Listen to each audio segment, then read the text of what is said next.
Welcome to Lead Pods, the official leadership podcast from USMB for pastors and church leaders, where our goal is to increase our impact together. Hey everybody, welcome to another episode of the USMB Lead Pods. My name is Matt Ersman and grateful to be your host today for episode 32, where today we are tackling the topic of parenting teenagers. If you joined us last time, you know that we talked to my friend J.L. Martin, and we kind of focused on some of the parenting aspects of younger kids. And so today we're continuing that conversation as we dive into the teenage years. So today we've got a great guest. Matt Gallagher is a friend of mine. He is a counselor and a therapist here in Wichita where I live, and he attends the church where I work at. And Matt is a genius. He's very, very smart. He is also very generous. He teaches a couple classes at my church, and he's spoken a few times. And he's just one of those guys, when you sit and listen to him, you can listen for hours and hours. He's an engaging speaker, full of really practical wisdom, and parenting is kind of his specialty. So I currently have two young daughters, so I'm making a mental note to tuck this away for a few years and come back to this episode when I get to the teen years. But Matt just had a lot of really great things to say. So we're going to take a quick break to hear from our friends from over at the Christian Leader, and then we'll get right to a really great conversation with my friend, counselor and therapist, Matt Gallagher.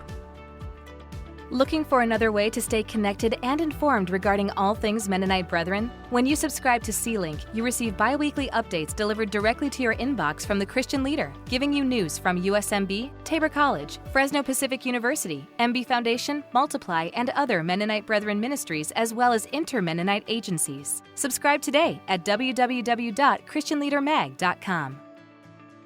All right, my friends. Well, we've got a great episode today. I'm excited to dive into a topic with friend of mine, and fun fact, Matt Gallagher and I, we kind of share a parking lot, actually.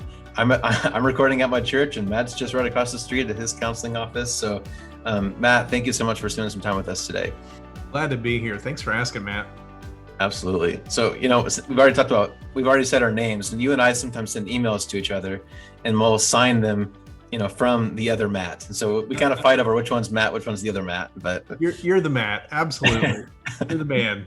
No. Well, Matt, you're the counselor and a psychotherapist over at Restoration Counseling and Consultation, like I mentioned, and you're so generous. You do a lot of the great things for our church. I know you just wrote an article for the Christian Leader about some family dynamic stuff, and so we're grateful to dive a little bit deeper into that today. Before we kind of officially start, do you want to tell us anything else about you, your background, family, just some quick bio points? Yeah, sure. I started my career in education, so I was a teacher for 8 years, and then I was a school counselor for years. My wife Lori and I, Lori really runs the office here.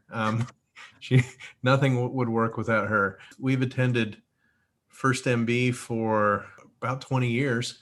We have two daughters, Maddie and Gracie, and I appreciate you asking. Honestly, it's humbling for me every time I receive trust from somebody, and I still think, like, who am I to be telling anybody how to live? But we're all trying to figure it out. So I'm just glad to be here and hope that some of what we talk about is helpful. You're extremely wise. I know from experience you have a lot to offer. So I appreciate you spending some time with us. Thank you. So for those listeners out there, some of you know that last week we talked about parenting, kind of the younger kid range. We talked about kind of some younger kids stuff, some kids ministry stuff the week before that. So today we're tackling a new topic we haven't talked about yet, and that is parenting teenagers. And Matt, you and I shared this. You have two daughters and I have two daughters. And one of the first things I wanted to ask you is, right now my girls are very little, 3 and 6 months old. And a lot of people I meet, when I tell them I've got two daughters, one of the first things they say is, oh, just wait till they're teenagers. Like, that is just, I hear that a lot. Teenagers just have a bad rap in culture. There's just the stigma attached to being a teenager. So be straight with me, Matt. From Matt parent to Matt parent, how rough are the teenage years for parents? I love it. Yeah, I don't buy it for a second. I was actually delighted when, and I guess to be transparent, I didn't really have any disappointment when I discovered, like, oh, okay, we're going to have two girls. I wasn't secretly hoping for a boy. And I think you get who you get, and I don't believe it has to be terrible. In fact, what you're describing with these ages, we've had, and maybe this will invalidate me. Maybe people will think, like, well, he doesn't know what it's like to struggle, because I have seen struggles, but but teenage years with our girls have been really great. I mean, the hardest were the earlier years when they were so, when the younger kids can't do anything for themselves and you're just on the hook for everything, that's hard. Mm-hmm. And I firmly believe that there's no guarantee we can do everything right and they can still take a wrong turn and lead to tragic circumstances. I don't believe in parents blaming themselves like clearly this is my fault. I mean, sometimes we lead in that direction, but I really believe that we do the hard work early on, and 8 to 12 is where we help set the course for what 13 through 18 will be like. So I don't believe it. It doesn't have to be terrible. Good. There's hope for me, huh? Oh, absolutely. I hope so. Okay, well, like I mentioned last episode, we talked about some habits that parents can do when their kids are younger. But so I'm curious, just kind of big picture, Matt. Like, there are just stages of being a parent, right? So there's kind of the young kid ages, like you just talked about. There's a hard stuff there about, like you just said, there's completely dependent on you, and there's a lot of hard things that come with that. But there's some good things that come with that too. From on your side of the parenting thing, just walk us through what are some of those kind of the ground mark things that we can be looking for, the different stages that our kids go through as they get older. Yeah, that's a great question, because that's a perfect transition, because sometimes parents struggle to recognize the different phases. And in doing so, that's actually one of the things that creates a lot of tension in parenting adolescents. Because think about, and I'm being ridiculous here, but think about trying to parent a 15-year-old like you would a 5-year-old. Mm-hmm. And sometimes we actually do that as parents. Yeah. If I'm trying to tie their shoe and lay out their clothes and determine, and maybe I'm getting ahead of where we want to go, but that's one of the biggest challenges with parenting adolescents. In some ways, when we give parenting workshops, people will ask, can you give us some examples that are specific to adolescence, or what's different? And that's a great question. And absolutely, we need to do that. But one of the things I always say is it's actually not that different. The dynamics of parenting is I need to give consequences. I need to be consistent. And in doing so, I'm trustworthy, and my kids can trust that I mean what I say. I need to be continually validating and affirming. All of these things are the same of raising small children or older kids. But the thing that's different is when we start parenting our adolescents, and I don't want to set an age to it because it's different depending on the kid, but we need to transition to coaching. And I like that metaphor because coaches don't get to go out on the field. And so many of our dynamics have coaches on the field, or parents. And there's been a lot written about that, where parents of a 17-year-old or parents of a 20-year-old are contacting the employer, or they're trying to manage which activities their kids are involved in. So that's one of the things that really has to change. We have to respect the autonomy of our adolescents as they're starting to choose. And what really gets scary is sometimes it's just things as serious as faith, or when they're driving and it involves their safety. As hard as it was parenting younger children, I remember somebody at church told me, well, these are the easiest problems we ever deal with. And I thought, good grief, we're not sleeping. What do you mean? And what they're describing is the consequences get bigger. And the power struggles get bigger. So there definitely are seasons, and we have to adjust as parents. That's a lot of times where I think some of the drama comes from. When parents don't adjust, it creates different challenges and conflict within the relationships. So I've heard you talk about this kind of thing before. And I know one thing that you talk about is it's not the parent's job to rescue the kid all the time. I think that's probably one of the things that we see kind of commonly. Can you talk about that a little bit? There's the cliche, a parent is as happy as their saddest child.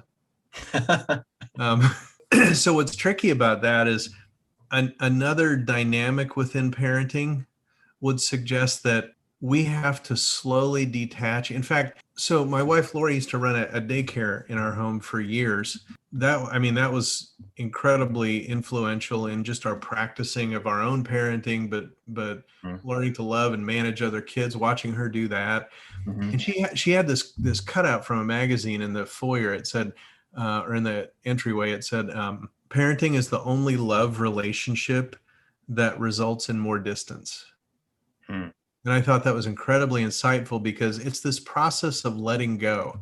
So if I am so close and connected with my kids, and that's okay. I know parents and kids who we talk every day, and that's great.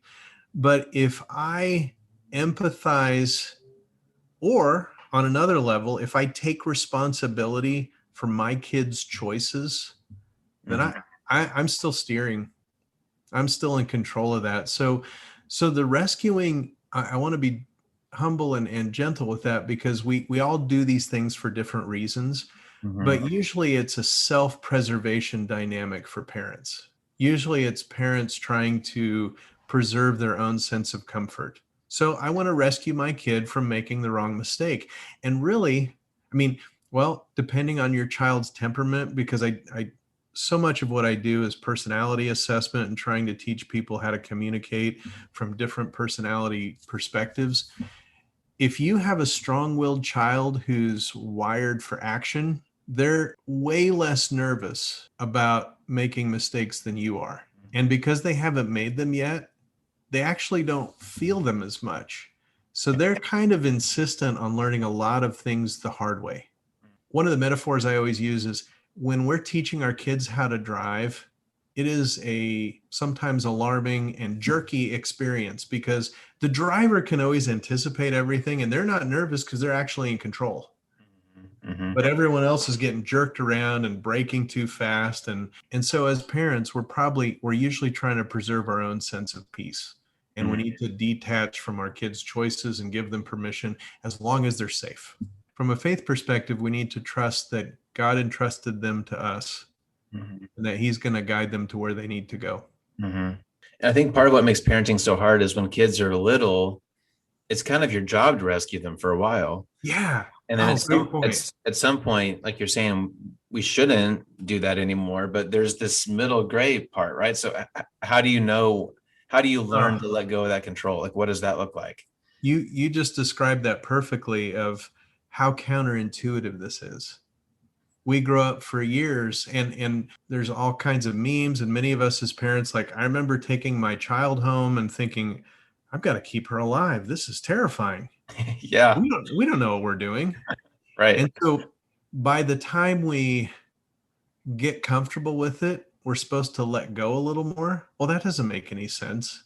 Right. And honestly, so it's counterintuitive in the sense that we've spent all this energy learning the opposite. And it's also counterintuitive because we're supposed to trust this. I mean, any of us in adolescence, no matter how responsible and self-aware we are, it's still a very clumsy process. Oh, yeah. It's kind of like if you watched me do audiovisual or marketing, it's maddening because you can immediately do it better than I can. Well, So, maybe. now I'm pretty sure of that, Matt.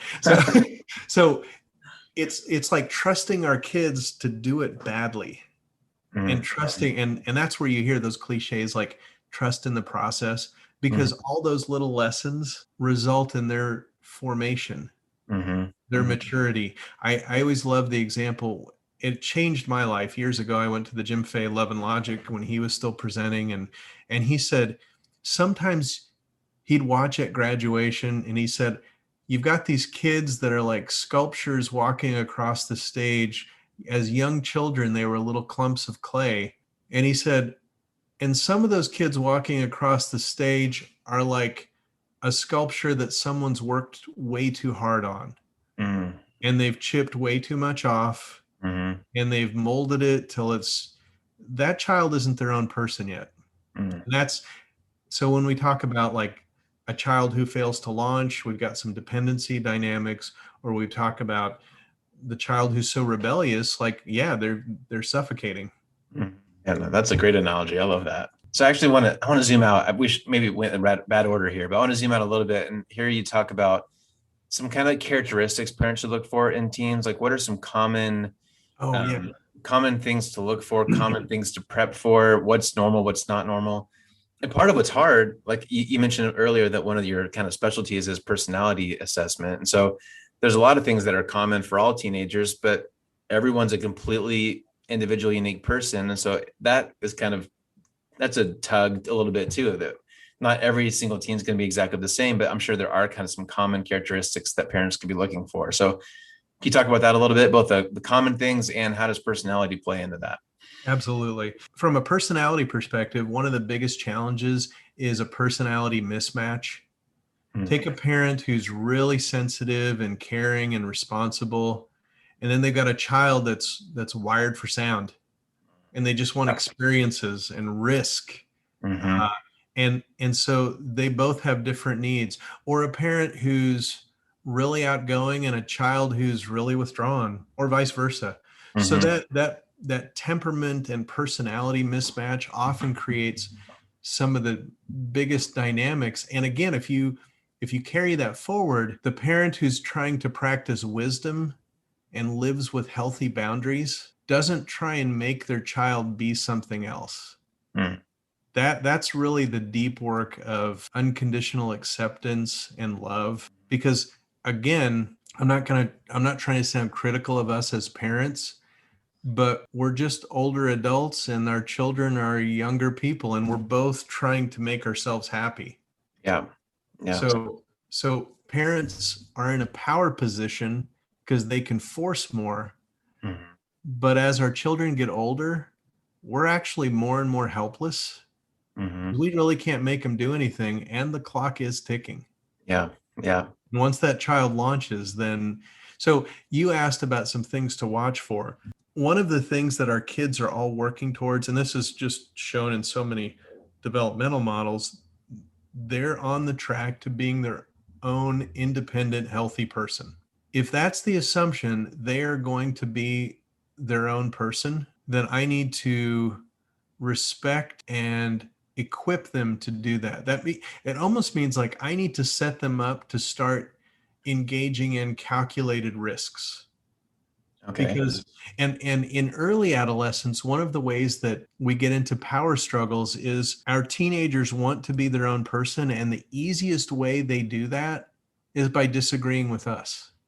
It's almost like a blunt instrument. Like if I like something, they hate it. Yeah. I am not you. Yeah, perfect. That's Yeah. exactly it. I am not you. Giving them the space and the respect to not talk down to them. And that's even biblical. I mean, don't look down on them because they're young, because they might discover some dynamic. They might be idealistic. There's a ton of things. They don't know what they don't know. Right. But we are so unintentionally condescending to our kids, even and I say that humbly because I've done all these things and more probably, but like even when we laugh at our kids when they're younger and say, "Oh, that's so cute," when they're actually trying to show their independence, that's technically shaming. So giving our kids, recognizing where they're trying to be independent, not condescending to that, is hugely important. I think we should be praying for enough hardship that it teaches our kids how to grow and struggle without harming them. Because heaven forbid they start, that's the thing, the parent that is completely successful at protecting their children has launched them into the world unequipped, Yep. because now they're going to learn all these lessons the Yeah. hard.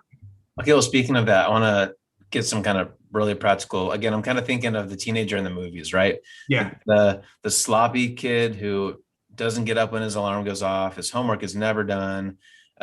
Super irresponsible. Doesn't do anything after school. Just plays video games. Super lazy. And then maybe a couple years later, maybe does the party drug scene. Maybe dating gets out of hand. Again, there's all these stereotypes. But as a parent, what I'm hearing you say is we need to let them do some of those things. They need to learn from some of their mistakes. But if a teen is kind of stuck in those kinds of patterns, how do we know when to step in? And do we just always let them go? Is it just a case by case basis? Or if someone listening has a kid that's in one of those kind of repeated cycles, whether it's, listen to their alarm or something more serious, how and when does a parent step in? Wow, that one's hard. Then you need to come up, sign up for an appointment. Just come see Matt Gallagher, right? Right. Because what's tricky about that is anytime we set a standard of like, okay, so always do this and never do this, Yeah. there's always a caveat to that. So the place I'd usually start is always maintain relationship.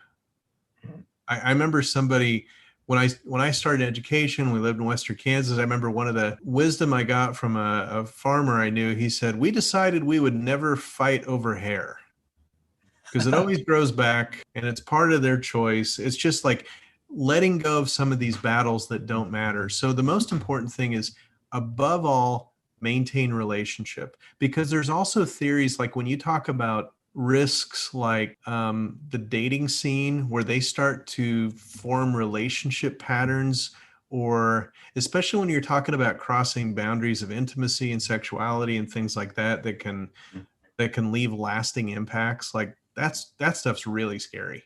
Yeah. Or drug use or things like that. But I think of, in fact, I think of something that Pastor Kyle emphasized several years ago, that a study that showed that most teenagers would confide in their parents more if they didn't trust, if they trusted them not to overreact. Mhm. So what's interesting is, if I see my child headed off a cliff, I'm going to stop them. So no, she's not going out with that guy, or we're going to set a boundary to protect her. Mhm. But man, I have no hope of doing that without relationship. Yeah. And so, and these are, I would suggest these are some of the seeds that were planted early on. Mhm. Like, and I don't mean to tell people it's too late, Mhm.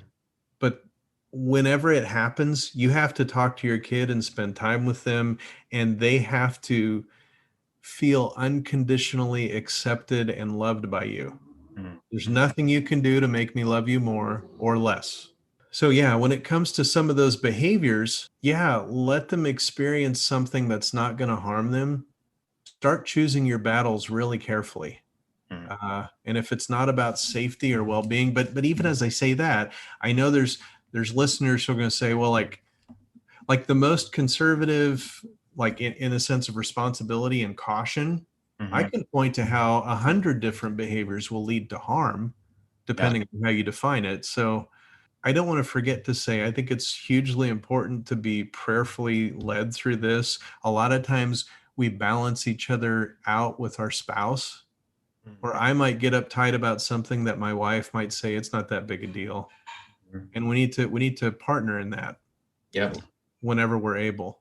Oh, that's good. What we might come back to that a little bit, but you just prompted two things I wanted to dig a little bit deeper on. So we'll come back to kind of the teens, but you just mentioned that a lot of this could be not prevented, but helped if you do some things earlier. So if people listening have younger kids, what can we do now to kind of help the teenage years be a little bit less rocky, possibly? The most important thing is relationship, that we are connected to one another. We don't have to have the same temperament. In many ways, my kids are wired the opposite of me, which has been fascinating to see psychologically. But we all connect in different ways in different places. So, relationally, spending time together, watching movies, playing games, and not insisting too much that it's done my way. See, parents shouldn't be the doormat that let kids take over. That's, the Nickelodeon Disney world that's not real. Yeah. But neither should we be the alienating, authoritarian, hard driving, strong willed person that they can't get close to. To have a sense of humor and be able to laugh with them, to Hmm. admit our mistakes with them. We don't have to be perfect, and we Yeah. don't have to control everything they do. Hmm. Modeling that, where they feel a sense of freedom in a healthy way, that Hmm. they can make mistakes, that's where we model grace. And I would argue how we live out our faith with our kids. Yep. The most important thing in all these decisions, the most important thing is to maintain relationship. Yeah. Everything falls short of that. Yep. That's what I think about when we talk about fruits of the spirit and all the different ways we try and live out our faith. If it lacks love, it's a resounding gong, right? Yeah. Right. You keep teeing me up perfectly. That was kind of my next question. So something else I wanted to hear you talk about. Everyone, most likely everyone listening is a Christian, probably. They're either probably on staff at a church or they're in some kind of lay leadership or at least attending a church. It's kind of our audience. So faith is important to people listening. And so how does faith and prayer come into this conversation? Obviously, like we can pray every day for our kids and bad things will still happen, right? So how does faith and prayer kind of come into this? Yeah, great question. And that's something I always emphasize. I love the Larry Osborne book, 10 Dumb Things Smart Christians Believe, is one of those chapters is about parents claim that as a promise that if you train up a child in the way they should go, it's not a guarantee. Yeah. I try and encourage parents all the time. We need to do our best without taking responsibility, because honestly, without taking responsibility for all of our kids' actions, because honestly, that turns you into a different kind of shaming, invalidating process, Mm. because then the child doesn't feel free to make their own choices.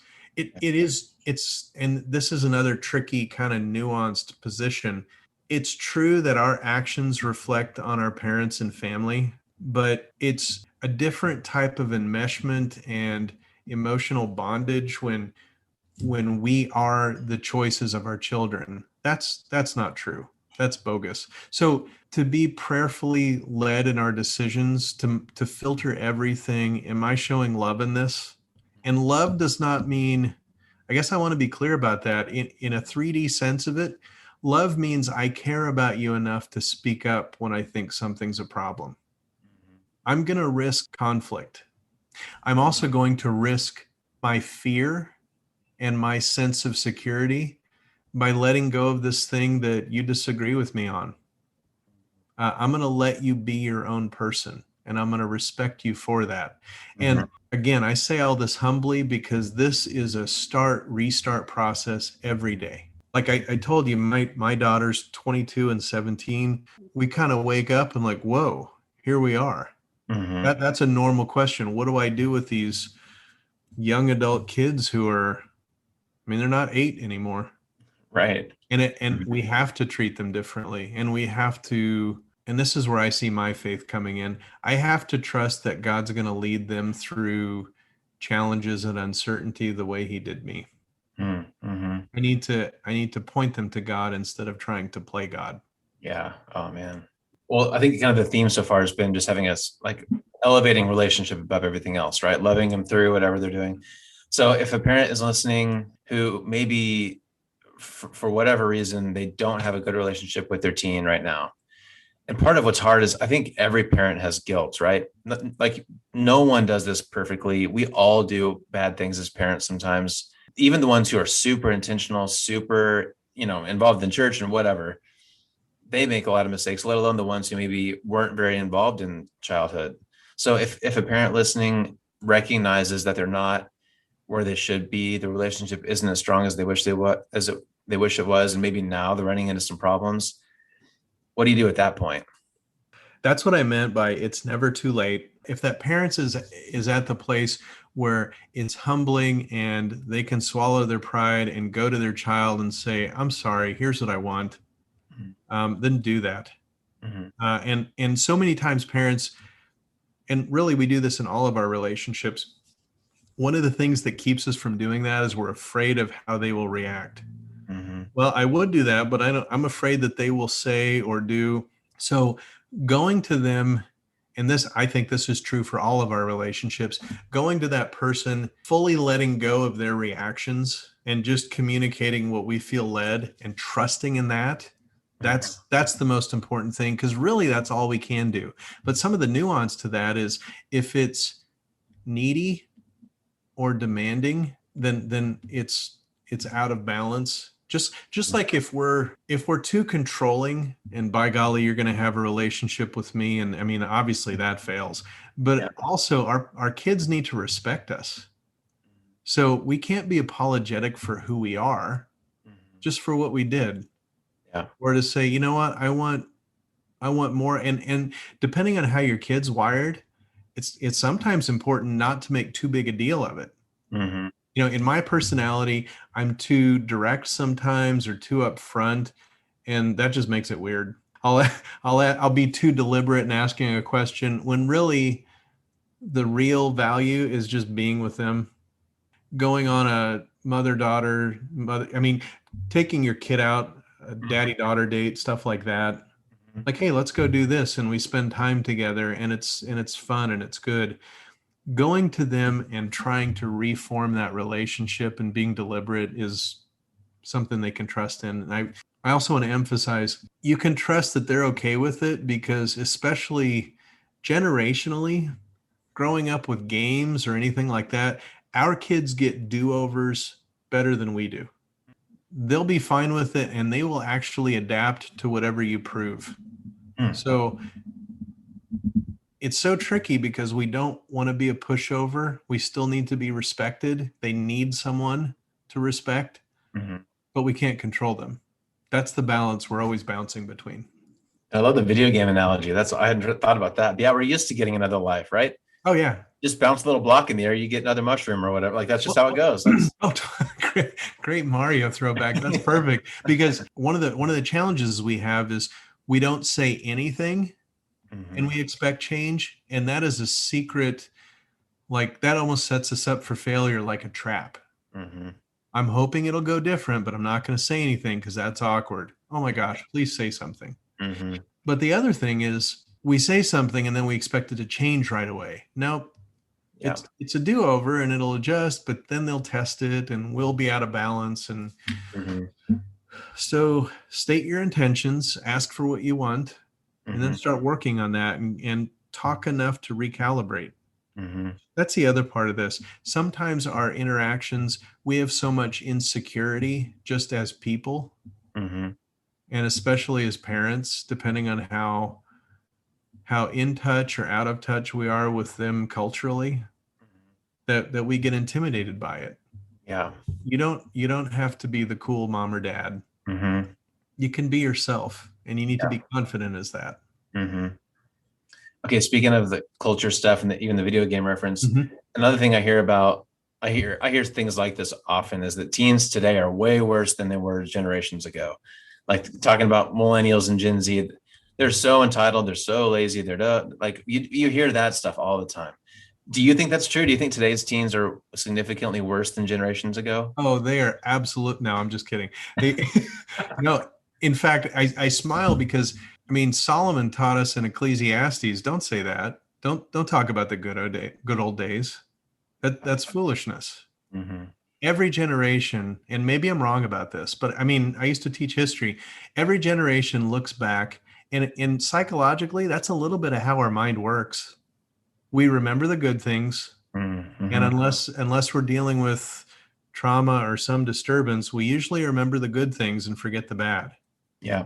It's like you have this fond memory of a vacation experience or someplace as kids, and you go back and it's a dump. So I think our challenges with our kids are different. But I don't for a second believe that they're worse. I think we can also chart some moral drift. Like we're more permissive with some things, or and I know people will bemoan that. Look how much we've let go of here. But I don't want to sound relativistic, but there's usually a trade-off. For example, this culture, like when people complain about, well, take your pick, millennial or whatever, I don't like throwing those around because it's too stereotypical, but in some ways they're more independent and people would say less committed, less work ethic, stuff like that. But in other ways, they're way more free thinking and independent and less likely to sacrifice themselves to people who don't appreciate it. They watch their parents dedicate themselves to jobs that didn't really appreciate them. They're better at setting boundaries. Yeah. And so when and I forgot to say this before, if we're concerned about our kids exercising a certain behavior, then we can control what we provide. Like we can set up a token economy, like these are the grades I expect, and if you get them, your car keeps getting gas and it keeps starting with the keys that I give you, or whatever, like the Wi-Fi stays on. Like there are things we can do, but if that turns into a push-pull dynamic, if it turns into too much of a manipulation and threatening is terrible. You better get your grades up or I'm going to turn off the Wi-Fi. Just turn off the Wi-Fi. They'll come to you. The other thing is we need to be sensitive to the culture shift. Sometimes parents will be concerned about, and video games are a problem, potentially. Definitely media has influenced our kids, and pornography is never more accessible. That's terrifying to think of how it's culturally and how it's setting their expectations for relationship. But we also need to recognize that our kids are connected with 6 or 8 or 10 of their, if they're playing video games online, like we need to be gracious with that, because that's what pickup games used to be. They're not going to the park and playing big, and we can complain about that, but what's the point?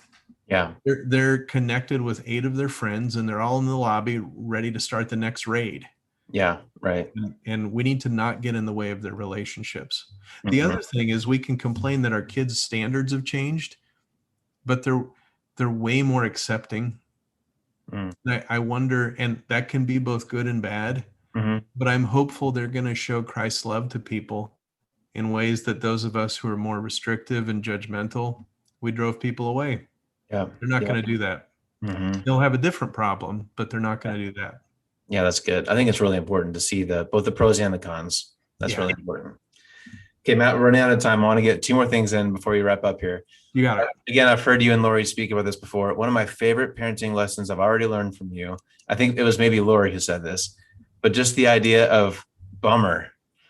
Oh, yeah. I mean, you and Lori kind of intentionally add just a little sprinkle of humor in some of your parenting. Can you explain the bummer principle and just how that might be effective for some parents listening? Yeah. Okay. So real quick, that is a Love and Logic intervention. That's one of they've got all these one-liners. And the whole theme of that is go brain dead enough to make your kids problem solve. That's what I meant by, when you turn the Wi-Fi off, they are now motivated to create a solution.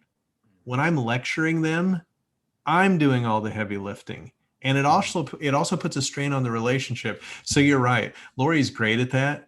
And you play dumb with things, which prompts them to create a solution. It also, and we need to be careful that we're not passive aggressive or taunting them. You're right to hear the humor, but again, that comes in the context of a healthy relationship. Yeah. Hopefully my kids know that I'm not going to be intimidated by adolescents. Teenagers are not going to be terrorists to me. I'm the boss. But also, when it comes to their life, they're the boss and they need to figure it out. So, oh, bummer. What are you going to do? And you'll see they look to you like, what do you mean? If you haven't done that before and you start doing it, they're used to you fixing it. You're handing it over now, and you're making them responsible for their actions. That's what all that's about. Yeah. We started that with our 3-year-old. We tell her, all right, you've got 10 minutes. Oh, bummer. No time for a movie. You didn't pick up your toys. Like, that's like, I remember that from you guys, and it's brilliant. I love it. Well done. That gives me hope. She's learning that her actions have consequences. And by the way, just like me driving home, if I'm too fast, there could be consequences. Yeah. Bummer. That's our whole life. Yeah. Here's your ticket. Bummer. Okay. All right, Matt. So we're wrapping up on time here. And I kind of want to just leave with a kind of 30,000 foot big picture view. Again, I kind of already mentioned, as I get older as a parent, and the more I talk to other parents, it's just true that we don't know what we're doing. We're doing the best we can with what we've got. Kids are hard. Life is hard. Most of us are trying to balance demanding jobs, demanding family stuff, demanding culture stuff. Life is hard and heavy, and we're just doing the best we can with these little creatures that got put in our laps. And so it's hard. And a lot of people have regret, and they have maybe some shame about things that haven't gone well. And we're just stinking busy. Not everyone has time to read a 300-page Dobson book and a 8-part video series and a podcast. And there's all these great parenting resources out there, but we're just trying to stay alive. So kind of big picture, what are any kind of final thoughts in the midst of that kind of life that all of us are living? What else can we do, whether our parents or whether our kids are already teens or we're kind of getting to the teenage years? Any kind of parting wisdom that we can just kind of keep in mind day to day with our kids? Wow.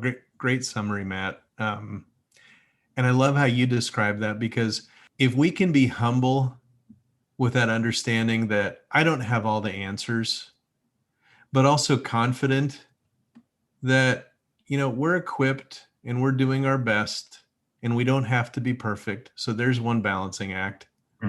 Another thing is to be available with our kids, to do things with them, to include them in our life, but not worship them and not let their approval dictate whether or not we do things. maintain our own sense of identity, because that's another issue. The extremes would be to neglect our kids or to worship them. And when you talk about as we move through life and our kids get older, I meet with couples all the time where we see that dynamic of, okay, the kids are grown. Who are we now? Yeah. Yeah. And if we haven't practiced that throughout, if we haven't been a real couple, who are they? What example are they drawing from? Right. And who are we now? So most importantly, to model our faith and how we live out who we are, and to do that authentically, because our kids won't really do much of what we say. And I don't mean they're disobedient all the time, but they will copy our example. And I know, like, no pressure, right? But as I say that, recognizing we don't have to be perfect. We just have to maintain a relationship with them and point them in the right direction. What you're hearing me describe is sort of this loose grip on everything we're doing, to be prayerfully led, to do our best, to recalibrate, to be self-aware enough to check ourselves and humble in this process. I don't really, unless we're overtly abusive, I don't believe we ruin our kids, but I also think we can do things that make their lives more difficult or easier. And what's tricky, that balancing act there, sometimes trying to make their life easy in the short term makes it harder in the long run. So not being afraid to watch them struggle. There's probably a list of half a dozen things that I try and remind myself. But yeah, that's what I'd emphasize. I love your humility in that summary, though. We just do our best. Yeah. And you just said kind of holding loosely. There's a lyric from a song I really like that says, hold your opinions loosely. Maybe you're not always right. Yeah. And that's great for parents too. Like, perfect. We can learn from our kids too, and we can learn from our mistakes. And yeah, I think we get in trouble when we hold too rigidly to any of our ideas that we have. So absolutely. Matt, you are awesome, man. I think you need to write a book. I will buy it. I'll help you market it, whatever. Have you on the podcast again. Thank you, my friend. I appreciate you thinking of me. This is great. Yeah, really appreciate your time, Matt. Thank you very much. Thank you. Well, Matt, thank you again. That was solid advice, great content. And again, I'm going to tuck this away for a few years and come back to this when my girls end up in their teenage years. And one thing I appreciated about what Matt had to say is I remember when I was a teenager, I didn't want people to make a big deal out of me being a teenager. I didn't like being called an adolescent. I didn't want people to be freaking out that I was a weird teenager. I didn't like the fact that teenagers always had this stigma of being difficult and lazy. So just a good reminder that we need to parent our teens, honestly, a lot of the same ways we need to parent kids of any age. We just need to be there for them, develop meaningful relationships, love them through difficult times, and do our best to model our faith to them.